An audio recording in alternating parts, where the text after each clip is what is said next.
معزز مشائخ کرام، بزرگوں، دوستوں، اسلامی بھائیوں اور پردہ نشین ماؤں بہنوں،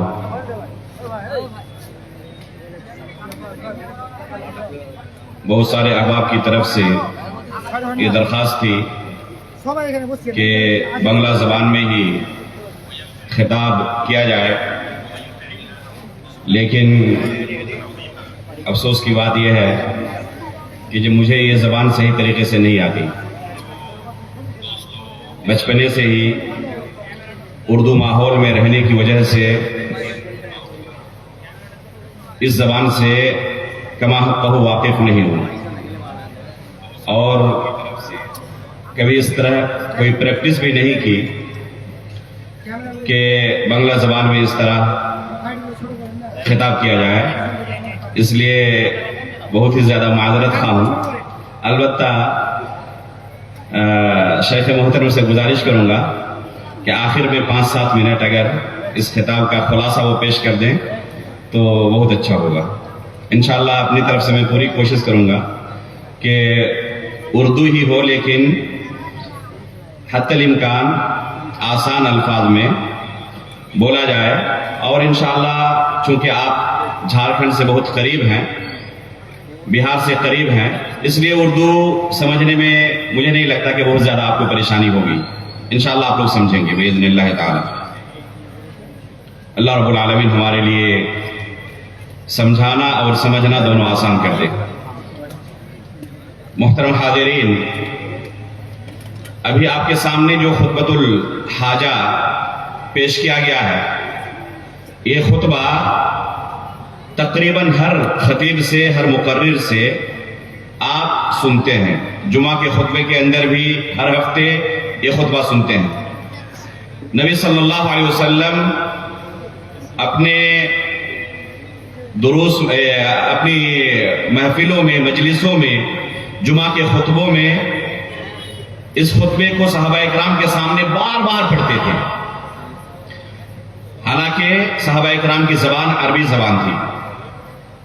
اس کے باوجود نبی صلی اللہ علیہ وسلم بار بار اس خطبے کو دہراتے تھے، تو یقیناً اس کے پیچھے ایک مقصد ہے۔ اس خطبے کے اندر آپ غور کریں کہ بعض چیزیں ایسی ہیں جو اس امت مسلمہ کو اور دین اسلام کو تباہ و برباد کر دینے والی ہیں۔ اللہ کے رسول صلی اللہ علیہ وسلم اس خطبے کے اندر کیا بیان کرتے تھے؟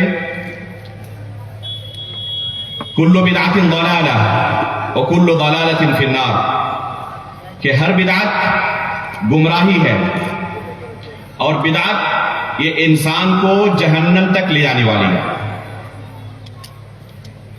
اس خطبۃ الحاجہ کے بعض الفاظ پر محدثین کا کلام بھی ہے۔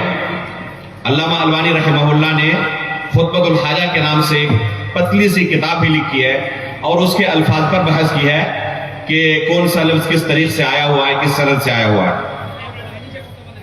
بہرحال اس خطبے سے ہمیں ایک بہت بڑا درس ملتا ہے کہ اصل دین پر عمل کرنا یہ انتہائی ضروری ہے، اور اس دین کو اگر کوئی بدلے، بگاڑے، تو یہی بدعت ہے، اور یہ عمل انتہائی خطرناک عمل ہے، جہنم میں پہنچانے والا عمل ہے۔ اللہ کے رسول صلی اللہ علیہ وسلم کو اللہ رب العالمین نے اس دنیا میں نبی بنا کر بھیجا، اپنی شریعت دے کر بھیجا، اپنا دین دے کر بھیجا، تاکہ اللہ رب العالمین کی شریعت کو آپ ان کے درمیان رہتے ہوئے عملی طور پر انہیں سکھائیں کہ یہ اللہ کی شریعت ہے، یہ اللہ کا دین ہے۔ نبی صلی اللہ علیہ وسلم نے ایک دن نہیں، مسلسل کئی سالوں تک، 23 سال تک محنت کر کے اس دین اسلام کو کما حقہ لوگوں تک پہنچا دیا، صحابہ اکرام تک پہنچا دیا۔ اللہ کے رسول صلی اللہ علیہ وسلم کے زمانے میں تمام کے تمام صحابہ اکرام جو کہ اس وقت یہی مسلمان تھے، سب ایک دین پر عمل کرنے والے تھے، ایک شریعت پر عمل کرنے والے تھے. بعض چیزوں کے اندر تنوع کا اختلاف تھا، لیکن دین اپنی خالص اور اصلی صورت میں اس وقت موجود تھا. کہیں پر کوئی بدعت داخل نہیں ہوئی تھی، دین کی شکل و صورت نہیں بگڑی تھی. اللہ رب العالمین نے اسی دین کو آنے والے لوگوں کے لیے، بعد میں آنے والے لوگوں کے لیے معیار اور ضابطہ قرار دیا ہے، میزان قرار دیا ہے، ترازو قرار دیا ہے. کیا فرمایا؟ فَإِنْ آمَنُوا بِمِثْلِ مَا آمَنْتُمْ بِهِ فَقَدِ اهْتَدَوْا. دوسروں کا ایمان بھی اگر صحابہ اکرام کے ایمان کی طرح ہوگا تو وہ ہدایت پائیں گے. آپ لوگوں نے پوسٹر میں دیکھ لیا ہوگا کہ میری تقریر کا عنوان کیا ہے؟ اسلام کے نام پر، دین کے نام پر پھیلی ہوئی بدعتیں، گمراہیاں، یہ میری تقریر کا موضوع ہے. تو اسلام کے نام پر کس طرح کی بدعتیں پھیلی، کس طرح کی گمراہیاں پھیلائی گئی اور اس دین کو کس طرح بگاڑنے کی کوشش کی گئی، انشاءاللہ اس مختصر وقت میں آپ کے سامنے بیان کرنے کی کوشش کروں گا. اور اس کا اصل مقصد صرف گمراہیوں کو بیان کرنا نہیں ہے، اس کا اصل مقصد ہے ان گمراہیوں سے اپنی حفاظت کرنا. صحابی رسول حذیفہ بن یمان رضی اللہ تعالیٰ عنہ فرماتے ہیں کہ دوسرے صحابہ اکرام اللہ کے رسول سے خیر کے متعلق سوال کیا کرتے تھے اور میں شر کے متعلق، فتنوں کے متعلق سوال کیا کرتا تھا. کیوں؟ مخافت ان یدرکنی، اس ڈر سے کہ کہیں کوئی فتنہ مجھے پکڑ نہ لے، کسی فتنے کا شکار میں نہ ہو جاؤں. اس لیے بکثرت ان فتنوں کے متعلق اللہ کے رسول صلی اللہ علیہ وسلم سے سوال کیا کرتا تھا. اسی حذیفہ بن یمان رضی اللہ تعالیٰ عنہ کا قول ہے، اپنے شاگردوں کو سمجھا رہے ہیں اور کہہ رہے ہیں، انہوں نے 2 پتھر لیا، ایک پتھر کے اوپر دوسرا پتھر رکھا اور کہا کہ ان 2 پتھروں کے درمیان تمہیں کوئی روشنی نظر آ رہی ہے؟ ان کے شاگردوں نے کہا کہ بہت ہی مدھم روشنی، ہلکی سی روشنی نظر آ رہی ہے، بالکل اندھیرا لگ رہا ہے. حذیفہ بن یمان رضی اللہ تعالیٰ عنہ نے کہا کہ یہ جو مدھم سی ہلکی سی روشنی ہے یہ سنت ہے، اور یہ جو اندھیرا ہے یہ بدعت ہے. ایسا زمانہ بھی آئے گا کہ روشنی انتہائی ہلکی ہو جائے گی اور پورا کا پورا اندھیرا ہی نظر آئے گا. بدعتوں کا غلبہ ہوگا اور سنت انتہائی قسم پرسی کی حالت میں ہوگی. یہاں تک کہ اگر کسی بدعت پر رد کیا جائے گا تو لوگ کیا کہیں گے؟ آج ایک سنت ختم کر دی گئی. لوگوں کو تعجب ہوگا اور کہیں گے کہ آج ایک سنت چلی گئی. حالانکہ جو اہل سنت کے علماء ہوں گے، صحیح منہج کے علماء ہوں گے، ان بدعتوں پر رد کریں گے اور لوگوں کا ریئیکشن کیا ہوگا کہ یہ سنت پر رد کر رہے ہیں، بدعت پر رد نہیں کر رہے ہیں. تو اللہ کے رسول صلی اللہ علیہ وسلم کے زمانے میں خالص دین موجود تھا، اس میں کہیں کوئی بگاڑ نہیں تھا، کہیں کوئی انحراف نہیں تھا، کہیں کوئی فساد نہیں تھا عقیدے کے اندر، منہج کے اندر، دین کے اندر. لیکن خود رسول اللہ صلی اللہ علیہ وسلم نے یہ پیشن گوئی کی تھی کہ ہمیشہ قیامت تک یہ دین اسی اصل اور خالص شکل و صورت میں باقی نہیں رہے گا، بلکہ یقیناً اس امت کے اندر فتنے رونما ہوں گے، اس امت کے اندر گروہ بندیاں ہوں گی، مختلف باطل فرقے اس امت کے اندر جنم لیں گے اور اس دین کو بگاڑنے کی کوشش کریں گے. بلکہ اللہ کے رسول صلی اللہ علیہ وسلم نے یہاں تک کہا کہ یہود کے اندر، نصارہ کے اندر اس قدر اس دین کے اصل دین کے اندر بگاڑ آ گیا تھا کہ وہ 71 اور 72 فرقوں میں تقسیم ہو گئے تھے. لیکن میری امت کے اندر اس سے زیادہ بگاڑ آئے گا اور یہ 73 فرقوں میں تقسیم ہوں گے. ان میں سے ایک بس نجات پانے والا فرقہ ہے، ایک بس نجات پانے والی جماعت ہے، اور باقی سب کے سب کیا ہے؟ جہنمی ہے. جہنمی کا مطلب یہ نہیں کہ ان کا جہنم میں جانا یقینی ہے، بلکہ یہ وعید کی حدیث ہے. اللہ رب العالمین کی مشیت کے تحت ہے. اللہ رب العالمین چاہے تو انہیں بخش دے اور جنت میں داخل کرے، چاہے تو اللہ رب العالمین انہیں جہنم میں داخل کرے. امام صنعانی رحمہ اللہ نے اس حدیث کی شرح میں ایک مستقل کتاب لکھی ہے، اس کے ایک کتاب پڑھنے کے لائق ہے. اس حدیث کا صحیح معنی کیا ہے؟ بہرحال یہ وعید کی حدیث ہے. وعید کیسی؟ جہنم جانے کی. خالص دین، فقط ایک جماعت کے پاس، اور یہ خالص دین پر عمل کرنے کا نتیجہ یہ ہوگا کہ یہ نجات پا جائیں گے جہنم سے۔ اگر کوئی اس خالص دین کو بگاڑے، اس راہ راست سے ہٹے، اس کا انجام کیا ہوگا؟ اللہ کے رسول صلی اللہ علیہ وسلم نے ایک دوسری حدیث کے اندر بیان کیا ہے، ترکتکم علی المحجۃ البیضاء لیلها کنہارها لا یزیغ عنہا بعدی الا ہالک، کہ میں تمہیں ایک واضح روشن شاہراہ پر چھوڑ کر جا رہا ہوں، صراط مستقیم پر چھوڑ کر جا رہا ہوں، اس کی راتیں بھی دن کے اجالے کی طرح روشن ہیں۔ یہ دین جو اصل ہے یہ بالکل واضح ہے، صاف شفاف ہے، اس میں کہیں کوئی بدعت نہیں ہے، کہیں کوئی بگاڑ نہیں ہے، کہیں کوئی انحراف نہیں ہے، کہیں کوئی داغ نہیں ہے۔ لیکن اللہ کے رسول نے کیا کہا آگے؟ لیلھا کنہارھا لا یزیغ عنھا بعدی الا ہالک، جو کوئی بھی اس اصل دین کو چھوڑے گا اور ادھر ادھر بھٹکنے کی کوشش کرے گا، اس کا انجام کیا ہوگا؟ وہ ہلاک ہو جائے گا۔ یہ ہلاک ہونے والوں میں سے ہوگا، جو بھی اس اصل صراط مستقیم سے ادھر ادھر ہٹے گا وہ ہلاک اور برباد ہو جائے گا۔ اور ہلاک اور برباد ہونے کا معنی اس دوسری حدیث میں اللہ کے رسول نے بیان کیا ہے، کلھا فی النار، یہ ہلاکت جہنم میں جانے کی ہلاکت ہے۔ اس لیے ہر مسلمان کی ذمہ داری یہ ہے کہ اپنے آپ کو ہلاک ہونے سے بچائے۔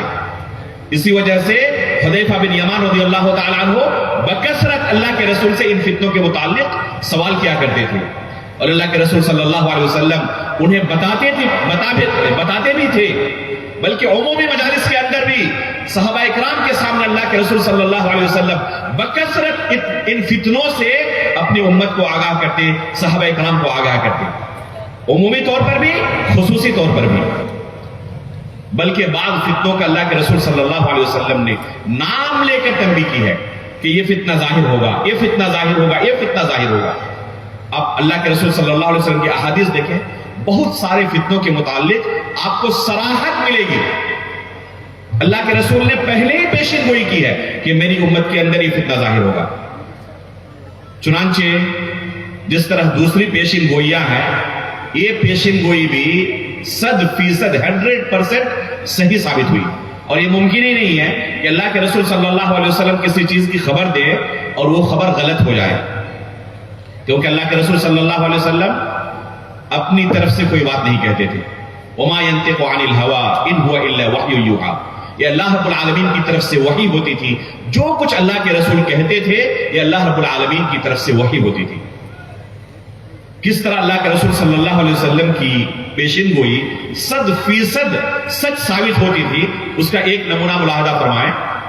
غزوہ بدر کے موقع پر ابھی جنگ شروع نہیں ہوئی ہے، جنگ سے پہلے ہی صحیح بخاری کے اندر یہ حدیث موجود ہے تفصیل کے ساتھ، اللہ کے رسول صلی اللہ علیہ وسلم پہلے ہی جنگ سے پہلے ہی جگہ کی تعین کے ساتھ، نام کے ساتھ صحابہ اکرام کو بیان کر رہے ہیں کہ آئندہ کل اس جگہ پر قریش کے فلاں سردار کو قتل کیا جائے گا، آئندہ کل اس جگہ پر قریش کے فلاں سردار کو قتل کیا جائے گا۔ ابھی جنگ شروع نہیں ہوئی ہے۔ صحابہ اکرام فرماتے ہیں کہ جب جنگ ختم ہوئی تو ہم نے دیکھا اللہ کے رسول نے جن جگہوں کی تعین کی تھی، جن ناموں کی تعین کی تھی، سب وہیں پر مقتول پڑے ہوئے تھے، سب اسی جگہ پر جن کا نام اللہ کے رسول نے لیا تھا وہاں پر ان کو قتل کیا گیا تھا، اور سب پڑے ہوئے تھے، سب کی لاشیں پڑی ہوئی تھی۔ تو اللہ کے رسول کسی چیز کی خبر دے اور وہ خبر غلط ثابت ہو جائے، یہ ممکن نہیں ہے۔ چنانچہ جو اللہ کے رسول نے فتنوں کے متعلق پیشین گوئی کی تھی کہ اس امت میں ہمیشہ اسی طرح اتحاد و اتفاق نہیں رہے گا، ہمیشہ پوری امت اسی اصل اور خالص دین پر عمل کرے، ایسا نہیں ہوگا، بلکہ اس امت کے اندر فتنے رونما ہوں گے، بدعتیں ایجاد ہوں گی، اور اللہ کے رسول ہر خطبے میں ان بدعتوں کے متعلق اپنے صحابہ کو تنبیہ کرتے تھے کہ ہر بدعت گمراہی ہے اور ہر بدعت جہنم لے جانے والی ہے۔ چنانچہ اللہ کے رسول صلی اللہ علیہ وسلم کی وفات ہوئی ابھی زیادہ عرصہ نہیں گزرا ہے، چند سالوں کے بعد ہی یہ فتنوں کا دور شروع ہو جاتا ہے۔ عمر فاروق رضی اللہ تعالیٰ عنہ کی ایک مشہور حدیث ہے، صحیح بخاری کے اندر بھی حدیث آئی ہوئی ہے۔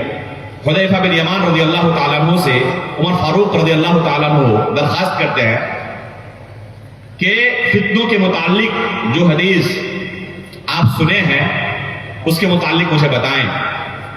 حذیفہ بن یمان رضی اللہ تعالیٰ عنہ عام فتنوں کے متعلق بیان کرنا شروع کرتے ہیں کہ مال اولاد یہ سب انسان کے لیے فتنہ ہے، جیسے کہ قرآن میں بھی اللہ رب العالمین نے کہا انما اموالکم واولادکم فتنہ، اور ان فتنوں کا کفارہ یہ ہے کہ انسان نماز پڑھے، روزہ رکھے، امر بالمعروف نہی عن المنکر کرے۔ تو عمر فاروق رضی اللہ تعالیٰ عنہ نے روک دیتے ہیں، کہتے ہیں نہیں، اس فتنے کے متعلق میں نہیں پوچھ رہا ہوں، میرے فتنے کے متعلق سوال کرنے کا مقصد یہ ہے کہ اس فتنے کے بارے میں بتائیں جو سمندر کے موجوں کی طرح پھانٹے مارتی ہوں گی، اس فتنے کے بارے میں مجھے بتائیں جس کے بارے میں اللہ کے رسول نے آپ کو بتایا تھا۔ تو حذیفہ بن یمان رضی اللہ تعالیٰ عنہ کہتے ہیں کہ امیر المؤمنین، آپ کو اس بارے میں زیادہ سوچنے کی کیا ضرورت ہے؟ آپ کے درمیان اور اس فتنے کے درمیان ایک دروازہ ہے، یعنی آپ کی زندگی میں ایسا فتنہ رونما نہیں ہوگا۔ حذیفہ بن یمان اپنی طرف سے نہیں کہہ رہے، اللہ کے رسول صلی اللہ علیہ وسلم نے جو ان کو بتایا تھا اس بنا پر کہہ رہے ہیں کہ آپ کو زیادہ اس بارے میں گھبرانے کی ضرورت نہیں ہے، آپ کو زیادہ اس بارے میں سوچنے کی ضرورت نہیں ہے، آپ کے درمیان اور اس فتنے کے درمیان ایک دروازہ ہے۔ عمر فاروق رضی اللہ تعالیٰ عنہ پوچھتے ہیں کہ یہ دروازہ جو ہے یہ کھولا جائے گا اور فتنے داخل ہوں گے یا اس کو توڑ دیا جائے گا؟ تو حذیفہ بن یمان رضی اللہ تعالیٰ عنہ کہتے ہیں کہ نہیں، اس دروازے کو توڑا جائے گا۔ کہنے والے پوچھتے ہیں حذیفہ بن یمان سے، کیا عمر فاروق رضی اللہ تعالیٰ عنہ کو پتا تھا کہ یہ دروازہ کون ہے؟ تو کہتے حذیفہ بن یمان رضی اللہ تعالیٰ عنہ کہ جس طرح رات کے بعد دن آنے والا ہے نا، یقین ہے کہ رات ختم ہوگی دن آئے گا، اسی طرح عمر فاروق اچھی طرح جانتے تھے کہ وہ خود وہ دروازہ ہے اور ان کو توڑا جائے گا، یعنی شہید کیا جائے گا۔ عمر فاروق رضی اللہ تعالیٰ عنہ کو اللہ کے رسول کی پیشن گوئی کے مطابق شہید کیا گیا اور یہ فتنوں کا دروازہ کھل گیا۔ یہاں سے یہ فتنے جو شروع ہوئے اس امت کے اندر، آج تک وہ فتنے سمندر کی لہروں کی طرح اس طرح، یہ فتنے اسلام کے نام پر شروع ہوئے تھے، آج بھی یہ فتنے اور یہ بدعتیں، یہ گمراہیاں اسلام کے نام پر ایجاد کی جاتی ہیں۔ چنانچہ جیسے ہی عمر فاروق رضی اللہ تعالیٰ عنہ کے شہید کرنے کے بعد عثمان غنی رضی اللہ تعالیٰ عنہ خلیفہ بنتے ہیں، یہ فتنہ پرور اپنا کرتب دکھانا شروع کرتے ہیں، یہاں تک کہ عثمان غنی رضی اللہ تعالیٰ عنہ کو بھی قتل کر ڈالتے ہیں۔ یہ وہ زمانہ ہے جو فتنے کا زمانہ ہے۔ صحیح مسلم کے مقدمے میں امام مسلم رحمہ اللہ نے اپنے اس صحیح کے مقدمے میں ابن سیرین رحمہ اللہ کا ایک اثر نقل کیا ہے، کہتے ہیں لم یکونوا یسألون عن الاسناد، اس زمانے میں صحابہ کرام، تابعین اعظام، کوئی حدیث بیان کرتا تو سند کے بارے میں سوال نہیں کرتے کہ کس سے سنا ہے، کیونکہ سب معمول تھے کہ دین ایک ہی باقی ہے اور سب کے سب ماننے والے اسی اصل دین کے ہیں، اس لیے کسی کو کوئی ڈر نہیں تھا۔ فلما وقعت الفتنہ قالوا سموا لنا رجالکم، لیکن جیسے ہی فتنہ واقع ہوا لوگوں نے کہنا شروع کیا کہ یہ حدیث تم نے کس سے سنی ہے، ذرا بتاؤ تو تمہارے استاد کون ہے، تم نے یہ دین کس سے سنا ہے، جو دین تمہیں ہمیں سکھا رہے ہو یہ دین تم نے کس سے لیا ہے؟ فَيُنظَرُ إِلَىٰ أَهْلِ السُّنَّةِ فَيُؤْخَذُ حَدِيثُهُمْ وَيُنظَرُ إِلَىٰ أَهْلِ الْبِدْعَةِ فَلَا يُؤْخَذُ حَدِيثُهُمْ، دیکھا جاتا کہ جس کا یہ حوالہ دے رہے ہیں اہل سنت میں سے ہے یا اہل بدعت میں سے۔ یہ عثمان غنی رضی اللہ تعالیٰ عنہ کے قتل کے بعد کا واقعہ ہے، تمام محدثین کا، علماء کا اس بارے میں اجماع ہے کہ یہاں پر فتنے سے مراد عثمان غنی رضی اللہ تعالیٰ عنہ کا قتل ہے۔ کیا فرماتے ابن سیرین رضی اللہ رحمہ اللہ کہ جب یہ فتنہ واقع ہوا، عثمان غنی رضی اللہ تعالیٰ عنہ کو قتل کر دیا گیا، تب اس امت کے علماء جاگ گئے کہ اب فتنہ واقع ہو چکا ہے۔ اللہ کے رسول نے پہلے ہی ان کو پیشن گوئی کی تھی، انہیں اس بارے میں چوکن نہ کیا تھا کہ فتنے رونما ہوں گے، ان کے کان کھڑے ہو گئے کہ اب اس اصل دین کی حفاظت ضروری ہے، ہر ایک سے اگر ہم دین حاصل کرتے رہے تو یہ ہمارے دین کو بگاڑ کر رکھ دیں گے۔ چنانچہ کیا کیا انہوں نے، کوئی ان کو سکھاتا کہتا کہ تمہارا استاد کون ہے، کس سے تم نے سنا ہے، کہاں سے تم نے دین لیا، دیکھا جاتا اہل سنت میں سے ہوتے قبول کر لیا جاتا، اہل بدعت میں سے ہوتے رد کر دیا جاتا۔ یہ اہل سنت اور اہل بدعت کی تفریق صحیح مسلم کے مقدمے کے اندر موجود ہے، ابن سیرین رحمہ اللہ کے قول کے اندر، کہ صحابہ اکرام کے زمانے میں ہی شروع ہو چکی تھی۔ آج لوگ کہتے ہیں کہ ہمیں صرف اپنے آپ کو مسلمان کہنا چاہیے، مسلمان کے علاوہ کچھ نہیں کہنا چاہیے، اور یہاں صحابہ اکرام اور تابعین کہہ رہے ہیں فَيُنظَرُ إِلَىٰ أَهْلِ السُّنَّةِ فَيُؤْخَذُ حَدِيثُهُ وَيُنظَرُ إِلَىٰ أَهْلِ الْبِدْعَةِ فَلَا يُؤْخَذُ حَدِيثُهُ۔ اب اب اہل بدعت حرکت میں آ چکے ہیں، وہ دین بگاڑنا چاہتے ہیں اسلام کے نام پر۔ اگر ہم یہ تفریق نہیں کریں گے کہ اہل سنت میں سے یا اہل بدعت میں سے، تو ہر کوئی اپنے آپ کو مسلمان کہتا ہے۔ وہ اسلام کے نام پر آپ کو کوئی دوسرا دین سکھا کے چلے جائیں گے جس کا کتاب و سنت سے، سلف صالحین کے منہج سے کوئی تعلق نہیں ہوگا۔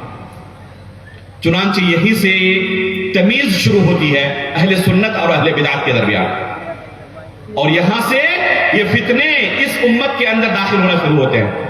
سب سے پہلا فتنہ جو اس امت کے اندر داخل ہوا، اسی زمانے میں داخل ہوا، شیعوں کا فتنہ، خوارج کا فتنہ، تقدیر کے انکار کا فتنہ۔ یہ سب فتنے صحابہ اکرام کی زندگی میں ظاہر ہو گئے تھے، یہ بعد میں بہت زیادہ ظاہر نہیں ہوئے، ابھی صحابہ اکرام باحیات تھے، اسی زمانے میں یہ فتنے ظاہر ہو چکے تھے۔ اللہ کے رسول کی پیشن گوئی تھی کہ اس امت کے اندر فتنے ظاہر ہوں گے، اور یہ 100% سے ثابت ہوئے۔ اس امت کے اندر ایسے فتنے ظاہر ہوئے کہ اس امت کے اس دین کے اصل شکل کو انہوں نے بگاڑ کر رکھنے کی کوشش کی۔ چنانچہ یہ صحابہ اکرام کو قتل کرتے اور سوچتے کہ ہم اللہ رب العالمین کی عبادت کر رہے ہیں، نعوذ باللہ من ذالک۔ آپ سوچ سکتے ہیں کہ کس قدر ان کے ذہن زہر آلود ہو چکے تھے کہ صحابہ اکرام کو، خلفائے راشدین کو قتل کرتے اور یہ سوچتے کہ ہم اللہ رب العالمین کی عبادت کر رہے ہیں، اس عمل کی بنا پر ہمیں جنت ملے گی۔ یہ خوارج کا فتنہ تھا، یہ شیعوں کا فتنہ تھا، جن کی پوری تاریخ رہی ہے کہ یہ ہمیشہ اہل سنت کے لوگوں کو قتل کرتے ہیں، اور جو باطل اور منحرف ادیان کے ماننے والے ہیں، اسلام کے علاوہ دوسرے مذاہب کے پیروکار ہیں، کبھی ان کے خلاف برسر پیکار نہیں ہوتے۔ یہ اپنے ہی مسلمان بھائیوں کے خون سے اپنی تلوار کو رنگتے ہیں۔ صحابہ اکرام سے شروعات کی تھی انہوں نے، اور آج بھی یہ خونی کھیل جاری ہے۔ اس لیے ان فتنوں کو جاننے کی اور اپنے دین و ایمان کی حفاظت کی شدید ضرورت ہے، کیونکہ اس سے زیادہ قیمتی سرمایہ ہمارے پاس کوئی نہیں ہے۔ سب سے قیمتی سرمایہ ہمارے پاس کس چیز کا؟ توحید کا، دین اسلام کا۔ ایک خطبۃ الحاجہ کے اندر جو 3 آیتیں آپ کے سامنے تلاوت کی جاتی ہیں، پہلی آیت کے اندر اللہ رب العالمین کیا کہہ رہے ہیں کہ تم اس دنیا سے رخصت ہو تو اسلام کی حالت پر، اگر اسلام کی حفاظت کر لی، اپنے آپ کو اسلام سے خارج ہونے سے بچا لیا، تو انشاءاللہ رب کی جنت سے ہم محروم نہیں رہیں گے۔ لیکن اگر ہم کوئی ایسا عقیدہ رکھتے، کوئی ایسا عمل کیے جو اسلام سے ہمیں خارج کر دے، تو سب سے بڑا خسارہ کیا ہوگا؟ سب سے بڑا خسارہ یہ ہوگا کہ ہمارا شمار جہنمیوں میں ہوگا، اور اس سے بڑا کوئی خسارہ نہیں ہے۔ فَمَنْ زُحْزِحَ عَنِ النَّارِ وَأُدْخِلَ الْجَنَّةَ فَقَدْ فَازَ۔ اگر جہنم سے نجات دین ہے، یہ انتہائی قیمتی سرمایہ ہمارے پاس، اس سے زیادہ کوئی قیمتی سرمایہ نہیں ہے۔ جس طرح ہم اپنے روپیے پیسے کی حفاظت کرتے ہیں، کوئی ڈاکو دفاع کرتے ہیں، اپنے بہن بیٹیوں کی عزت کا دفاع کرتے ہیں ان چور اچکوں سے، اسی طرح ان بدعتیوں کے لٹیرے ہیں، ان سے اپنے دین و ایمان کی، اپنے منہج کی حفاظت ضروری ہے۔ ورنہ پتا چلا کہ کسی بدعتی سے ہم دین سیکھنے گئے اور اس نے دین کے نام پر ہمیں کوئی دوسرا ہی دین سکھا کے چلا گیا۔ اس لیے میرے بھائیوں، یہ دیکھنا بہت ضروری ہے کہ کس سے ہم دین اپنا حاصل کر رہے ہیں۔ اللہ کے رسول صلی اللہ علیہ وسلم نے جن فتنوں کے متعلق خصوصی طور پر آگاہ کیا تھا، ان میں سے ایک خوارج کا ہی فتنہ تھا۔ اللہ کے رسول صلی اللہ علیہ وسلم کو آپ کی زندگی میں ہی اعتراض کرنے والا ہی خارجی فکر تھا۔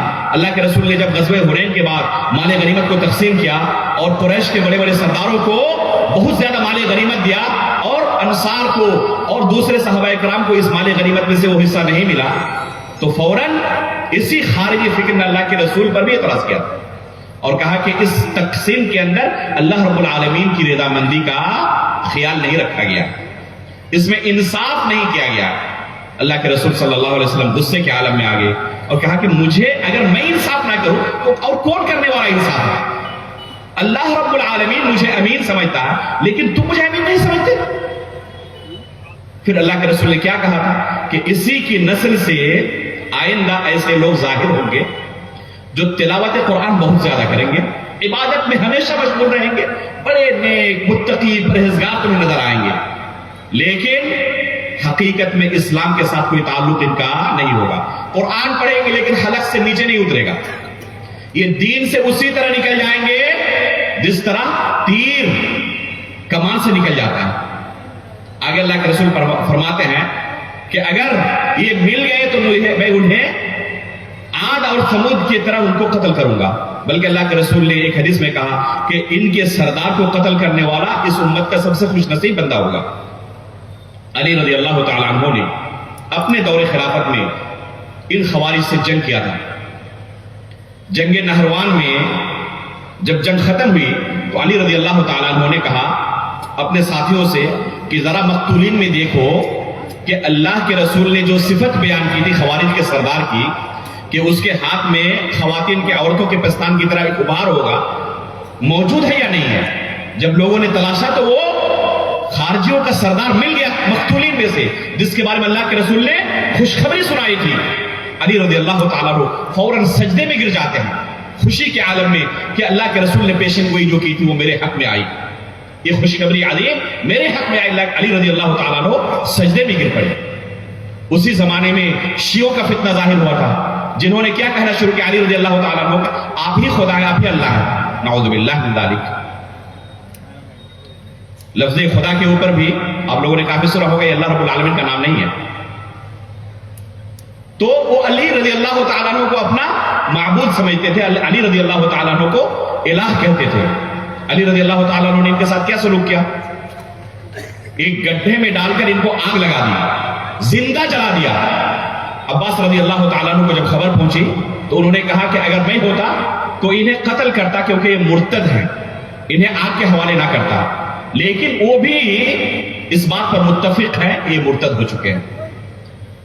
یہ عقیدہ کہ اللہ رب العالمین الہ نہیں ہے بلکہ علی رضی اللہ تعالیٰ عنہ الہ ہے, یہ اسی وقت ظاہر ہو چکا تھا. ابھی صحابہ کرام موجود ہیں, اس طرح کے فتنے ظاہر ہو چکے تھے اور اس طرح دین کو بگاڑنے کی کوشش کی گئی.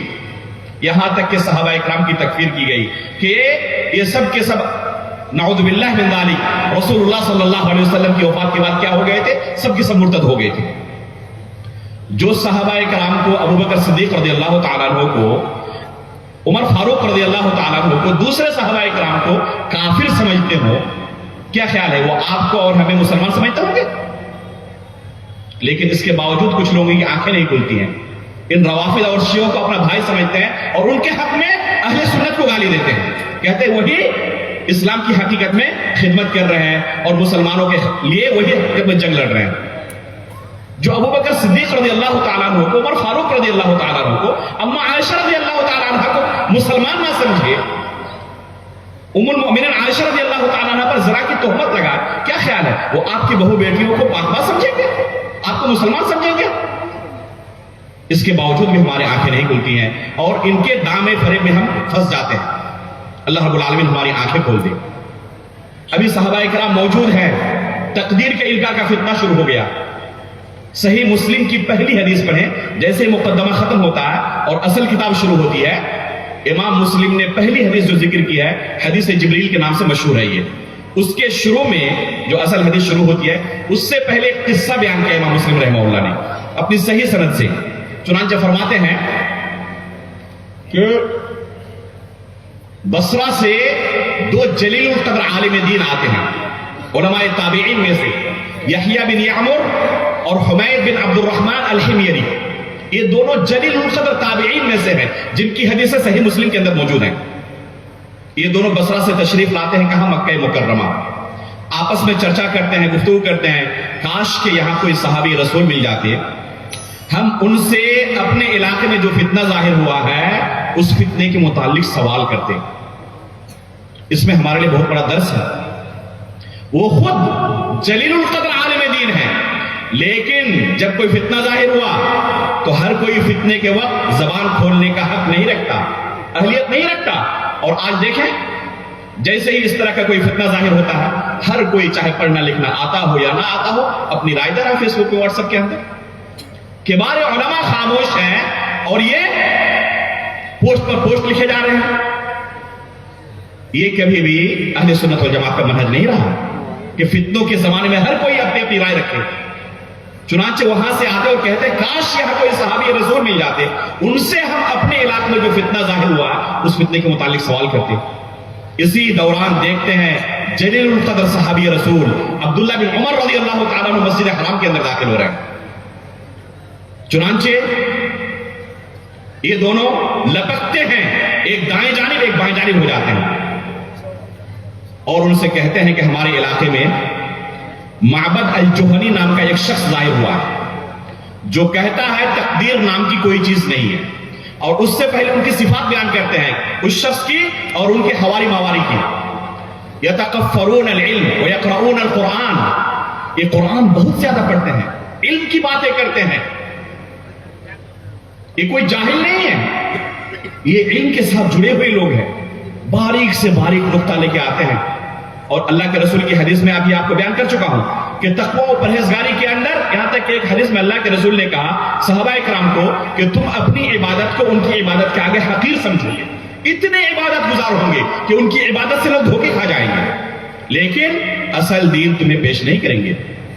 چنانچہ کہتے ہیں کہ قرآن بھی پڑھتے ہیں، علم کی باتیں کرتے ہیں، لیکن ساتھ میں کیا کہتے ہیں؟ یزعمون اللہ قدر وان الامر انف، ان کا گمان ہے کہ تقدیر نام کی کوئی چیز نہیں ہے۔ اللہ رب العالمین کو کسی چیز کے واقع ہو جانے کے بعد علم ہوتا ہے، پہلے سے اللہ رب العالمین کسی چیز کے بارے میں نہیں جانتے۔ نعوذ باللہ من ذالک، یہ تقدیر کا انکار ہے۔ تقدیر کے 4 مراتب ہیں، ان میں سے پہلا مرتبہ یہ ہے کہ اللہ رب العالمین کو ذرے ذرے کے بارے میں خبر ہے۔ وما تسقط من ورقۃ الا يعلمها، اگر کسی درخت سے کوئی پتا بھی گرتا ہے نا تو اللہ رب العالمین کو اس کی بھی خبر رہتی ہے۔ ذرے ذرے کے بارے میں اللہ رب العالمین جانتا، اور اس بارے میں ایک نہیں بے شمار آیتیں موجود ہیں۔ آیت الکرسی کی تفسیر میں ابھی تقریباً 2-3 ہفتے پہلے میں نے اس کی تفصیل کے ساتھ شرح کی ہے، اللہ رب العالمین کے صفت علم کے بارے میں، اگر ملے تو اس درس کو سنیں، یوٹیوب کے اندر موجود ہے۔ تو یہ اہل سنت والجماعت کا متفق عقیدہ ہے، اور یہ تقدیر کا پہلا درجہ ہے کہ اللہ رب العالمین کے بارے میں ہمارا یہ عقیدہ ہو کہ اللہ رب العالمین تفصیل کے بارے میں، اجمالی طور پر، تفصیلی طور پر، ہر طریقے سے ذرے ذرے کے بارے میں علم رکھتے ہیں، خبر رکھتے ہیں کہ آئندہ کیا کچھ ہونے والا ہے۔ انسانوں کو زیادہ سے زیادہ اجمالی طور پر کچھ خاکہ ہوتا ہے ان کے ذہن میں، جیسے آپ ابھی یہاں آئے ہوئے ہیں، آگے کیا کرنے والے ہیں، کہاں جانے والے ہیں، کہاں سونے والے ہیں، کیا کھانے والے ہیں، آپ کے ذہن میں بھی خاکہ ہوگا، لیکن تفصیل کا علم آپ کو ہے؟ ابھی آپ نکلیں گے، کس سے ملاقات ہوگی، کس سے کیا بات ہوگی، کہہ سکتے ہیں؟ کوئی نہیں کہہ سکتا۔ ابھی یہاں بیٹھا ہوں، آئندہ 2 منٹ کے بعد کیا کہوں گا مجھے بھی کچھ پتا نہیں ہے، پتا نہیں زبان سے کیا بات نکلے گی، لیکن اللہ رب العالمین کو ہر چیز کے بارے میں علم ہے، ذرے ذرے کے بارے میں۔ یہ اہل سنت والجماعت کا متفق عقیدہ ہے۔ اگر کوئی اس کا انکار کرے تو تقدیر کا انکار کرنے والا ہوگا، جیسے کہ علامہ ابن قیم رحمہ اللہ نے شفاء العلیل کے اندر تفصیل کے ساتھ اسے بیان کیا ہے۔ اگر تقدیر کے مسئلے کو سمجھنا ہو تو اس کتاب کو لازم پکڑے، سب سے بہترین کتاب، اور بھی بہت سارے علماء نے اس موضوع پر کتابیں لکھی ہیں۔ کہنے کا مقصد یہ تھا کہ ابھی صحابہ کرام باحیات ہیں، عبداللہ بن عمر رضی اللہ تعالیٰ عنہ جیسے جلیل القدر صحابی سے یہ سوال ہو رہا ہے کہ اس طرح کے کچھ لوگ ظاہر ہو چکے ہیں جو تقدیر کا انکار کرتے ہیں، تقدیر کو نہیں مانتے۔ کیا فرماتے ہیں عبداللہ بن عمر رضی اللہ تعالیٰ عنہ؟ آج ہمارے اپنے تعامل پر اہل بدعت کے ساتھ اور عمر فاروق عبداللہ بن عمر رضی اللہ تعالیٰ عنہ کے تعامل کے درمیان فرق کو دیکھیں۔ یہ ہے اہل سنت والجماعت کا منہج، اللہ کے رسول نے یہ دین انہیں سکھایا تھا۔ فرماتے ہیں فوراً کہ جا کر ان کو کہہ دینا کہ میں ان سے بری ہوں، وہ مجھ سے بری ہیں، ان کے ساتھ کوئی تعلق نہیں۔ اہل بدعت کی سزا یہی ہے، اہل بدعت سے کسی اہل سنت کا کوئی دینی تعلق نہیں ہوتا۔ اسی وجہ سے اہل بدعت صحابہ اکرام تابعین کے پاس آتے اور انہیں کچھ سنانا چاہتے، یہ انکار کر دیتے کہ آپ سے کچھ نہیں سننا، کہتے بس ایک جملہ سن لیں، کہتے کہ آدھا بھی نہیں سننا چاہتے، اور اپنے کانوں میں انگلی ڈال لیتے۔ یہ تھا اہل بدعت کے ساتھ ان کا تعامل۔ کیوں؟ کیونکہ ان کے نزدیک یہ دین انتہائی عزیز تھا، کہیں دل کے اندر کوئی شبہ داخل نہ ہو جائے اور یہ دین نہ نکل جائے، کیونکہ شبہات اور اصل دین جو اللہ کے رسول صلی اللہ علیہ وسلم صحابہ اکرام کو دے کر گئے تھے، دونوں ایک ساتھ جمع نہیں ہو سکتے۔ جیسے یہ شبہات داخل ہوں گے اصل دین آپ کے دل سے رخصت ہو جائے گا، یہاں تک کہ بدعت اور بدعتی حضرات آپ کو محبوب آنے لگیں گے، اور جو ان سے ڈرائے گا وہ آپ کو مقبوض لگیں گے، انہیں کو آپ گالی دیں گے، اور حالت یہ ہو جائے گی جیسے حذیفہ بن یمان رضی اللہ تعالیٰ عنہ نے کہا تھا کہ جب کسی بدعت پر رد کیا جائے گا تو کیا کہیں گے لوگ کہ آج ایک سنت چھوڑ دی گئی، آج ایک سنت اٹھا لی گئی، حالانکہ وہ بدعت پر رد کر رہے ہوتے ہیں، سنت پر نہیں۔ تو یہ واقعہ صحابہ اکرام کی زندگی میں ظاہر ہو گیا۔ عبداللہ بن عمر رضی اللہ تعالیٰ عنہ فوراً کہتے ہیں ان کو جا کر کہہ دینا کہ میں ان سے بری ہوں، وہ مجھ سے بری ہیں، ان کے ساتھ کوئی تعلق نہیں۔ اسی طرح جا کر ان سے یہ بھی کہنا کہ اگر وہ احد پہاڑ کے برابر بھی سونا خرچ کرے اللہ کے راستے میں لیکن تقدیر پر ایمان نہ رکھے تو کامیاب نہیں ہو سکتے۔ اللہ رب العالمین کے پاس انہیں کامیابی نہیں مل سکتی، انہیں جنت نہیں مل سکتی ہے۔ کوئی تقدیر پر ایمان نہ لائے، دنیا کا ہر خیر کا کام کرتے رہے، اللہ رب العالمین کے پاس اس خیر کے کام کی کوئی اہمیت نہیں ہے۔ عبداللہ بن عباس رضی اللہ تعالیٰ عنہ کا بھی قول اسی طرح ہے، فرماتے ہیں کہ اگر کوئی شخص القدر و نظام التوحید، یہ تقدیر پر ایمان لانے کا جو مسئلہ ہے، توحید کا پورا سسٹم اس مسئلے کے ساتھ جڑا ہوا ہے۔ فمن وحد اللہ عز وجل وکذب بالقدر کان تکذیبہ للقدر نقضا للتوحید، اگر کوئی اللہ رب العالمین کی وحدانیت کا اقرار کرتا ہے لیکن تقدیر کا انکار کرتا ہے تو تقدیر کے انکار کی وجہ سے اس کی توحید بھی ختم ہو جائے گی، توحید باقی نہیں رہے گی۔ عبداللہ بن عباس رضی اللہ تعالیٰ عنہ کا فتویٰ، عبداللہ بن عمر رضی اللہ تعالیٰ عنہ کا فتویٰ، بلکہ اللہ کے رسول صلی اللہ علیہ وسلم کی مرفوع حدیث بھی ہے کہ اگر کوئی شخص تقدیر پر ایمان نہ لائے تو وہ شخص مومن نہیں ہے۔ تو یہ ہے اہمیت اس طرح کے دینی مسائل کی۔ اگر کوئی اسے بگاڑنے کی کوشش کرے تو ہمارے سلف صالحین ان کے خلاف ہمیشہ کھڑے ہوئے ہیں، ان کو ایسے کھلا چھوڑ نہیں دیے ہیں، کھلی چھوٹ ان کو نہیں دیے ہیں کہ تم اس طرح دین کو بگاڑتے رہو اور ہم خاموش بیٹھے رہیں گے، بلکہ اللہ کے رسول صلی اللہ علیہ وسلم نے یہ خوشخبری دی ہے، لا تزال طائفة من امتی ظاہرین علی الحق، میری امت کے اندر ہمیشہ ایک جماعت ایسی قائم رہے گی جو حق کے اوپر قائم ہوگی، لوگ ان کی مخالفت کریں گے لیکن ان کا کچھ بگاڑ نہیں پائیں گے۔ کیا زیادہ سے زیادہ کیا بگاڑ لیں گے؟ دنیا سے رخصت کر دیں گے، اس سے زیادہ کچھ نہیں کر سکتے، لیکن یہ حق کے اوپر قائم رہیں گے، یہ کبھی بھی باطل سے کمپرومائز نہیں کریں گے، یہ ہمیشہ قیامت تک ایک جماعت اس امت میں قائم رہے گی۔ ان کی تعداد گرچہ تھوڑی ہوگی، بہت زیادہ نہیں ہوگی، جیسے کہ اس حدیث سے ہمیں پتہ چلتا ہے کہ ایک جماعت ہوگی اور باقی 72 جماعت اس طرف ہے، تو ان کی قلت تعداد سے زیادہ، قلت تعداد سے ہمیں دھوکہ نہیں کھانا چاہیے، ان کی کثرت سے ہمیں دھوکہ نہیں کھانا چاہیے۔ جو اصل دین ہے اس دین کو سیکھنے کی ضرورت ہے۔ اس امت کے اندر جو اور فتنے ظاہر ہوں گے جس کے بارے میں اللہ کے رسول نے بیان کیا تھا، ان میں سے ایک انکار سنت کا فتنہ ہے۔ اللہ کے رسول صلی اللہ علیہ وسلم نے اپنی زندگی میں ہی اس فتنے کے بارے میں صحابہ کرام کو آگاہ کیا تھا کہ عنقریب کچھ ایسے لوگ ظاہر ہوں گے جو کہیں گے اگر تم ان کو سامنے سنت رسول سے، حدیث رسول سے دلیل پیش کرو گے تو کہیں گے کہ ہمیں صرف قرآن سناؤ، ہمیں صرف قرآن سے دلیل چاہیے، حدیث سے نہیں۔ اللہ کے رسول صلی اللہ علیہ وسلم نے اس فتنے کے بارے میں پہلے ہی آگاہ کر دیا تھا، اور اس فتنے کی شروعات بھی صحابہ اکرام کی زندگی میں ہو چکی تھی۔ چنانچہ عمران بن حسین رضی اللہ تعالیٰ عنہ کی حدیث ہے، ان کے سامنے ایک شخص نے یہی مطالبہ رکھا، جب انہوں نے حدیث رسول سے دلیل پیش کی تو انہوں نے کہا کہ ہمیں قرآن سے آپ دلیل دیں، حدیث سے نہیں۔ فوراً ان کی گرفت کی اور کہا کہ اگر تمہیں اور تمہارے ماننے والوں کو قرآن کے حوالے کر دیا جائے تو قرآن کے اندر تم نماز پڑھنے کا جو یہ طریقہ ہے دکھا سکتے ہو، زکوٰۃ کا جو نصاب ہے دکھا سکتے ہو، طواف کا جو طریقہ ہے کہ ساتھ ہی چکر لگا رہے ہوں گے قرآن سے دکھا سکتے ہو۔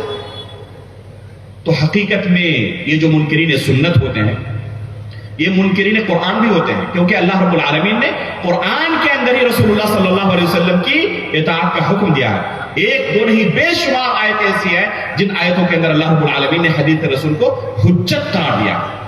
بہت سارے لوگ ایک شوشہ چھوڑتے ہیں اور یہ بھی انکار سنت کی ہی ایک شکل ہے، کہتے ہیں کہ حدیث و قرآن میں فرق ہے۔ حجت ہونے کے بارے میں، حجت ہونے کے اعتبار سے، شریعت ہونے کے اعتبار سے اہل سنت والجماعت کا منہج یہ ہے کہ قرآن و حدیث کا درجہ برابر ہے۔ کسی مسئلے کی دلیل آپ قرآن سے دیں اور کسی مسئلے کی دلیل حدیث رسول سے دے، اگر وہ حدیث ثابت ہے تو ایک ہی درجے پر خطیب بغدادی رحمہ اللہ نے الکفایہ کے شروع میں ہی ایک باب قائم کیا ہے جس کا خلاصہ یہ ہے کہ سلف صالحین حدیث اور قرآن کو حجت ہونے کے اعتبار سے ایک درجے پر رکھتے تھے، ایک درجہ دیتے تھے، ان کے درمیان کوئی تفریق نہیں کرتے تھے۔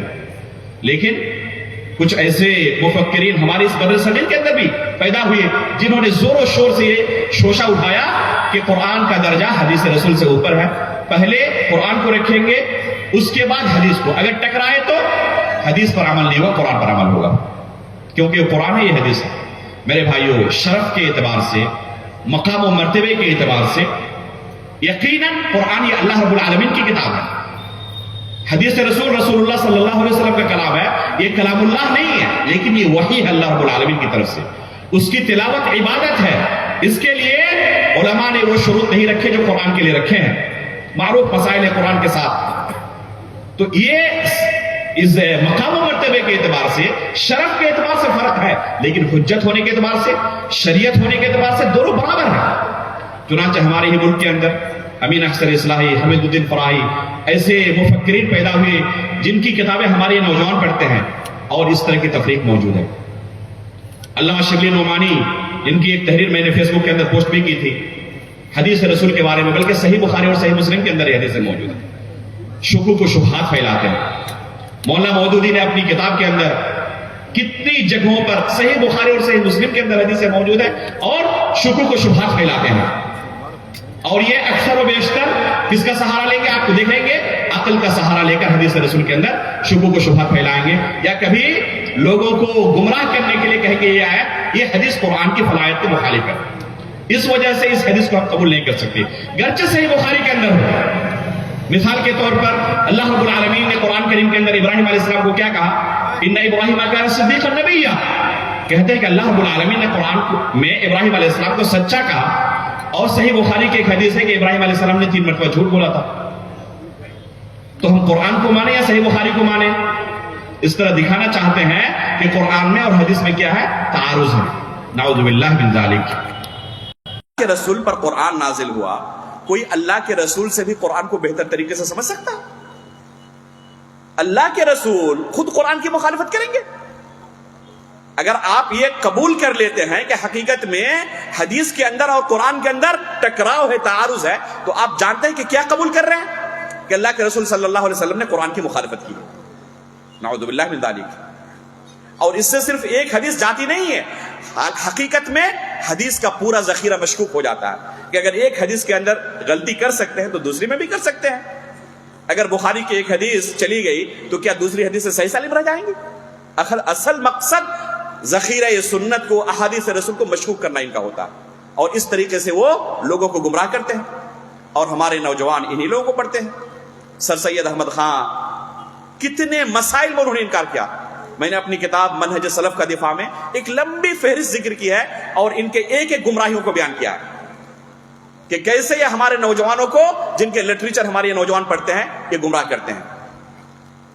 میرے بھائیوں، دین بہت ہی عزیز ہے، بہت ہی قیمتی ہے، یہ کسی سے بھی سیکھنے کی چیز نہیں ہے۔